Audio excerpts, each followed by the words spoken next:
As the streets of Brazil overflowed with protesters in the early days of June, it was unclear at the time what exactly was happening and where it would all lead. But Melissa Harkin, who was watching it all unfold on TV, knew it was a historic moment and just had to tell her husband. And she sent me a text saying, said, hey, there's a lot of people on the streets, there's a protest starting, it's really big, and it's the first time I've seen my people come together for something in many years. Yeah. And she said she was sitting here crying.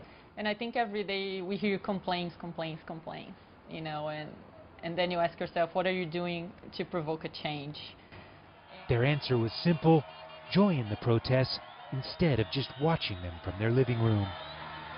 Melissa and Todd are well educated and from upper middle class families. They live comfortably with good jobs.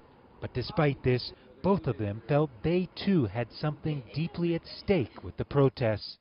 I want to see my country be a great nation. I want to see my people happy and, you know, not struggle when they need a doctor, or not get to 8th grade without knowing how to properly read and write. I want to see my people thrive, you know, so why not, you know, go downstairs and join them in the street and claim something good for everybody.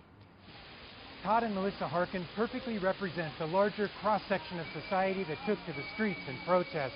It was the moment when Brazilians of all ages and economic backgrounds stood up, screamed, and demanded to be heard. And Melissa says Brazil is a better place because of it. Well, there's always something that comes from it. It's either your sense of citizenship and, you know, proprietorship, or it's a direct improvement that the government decides to do. There's always good.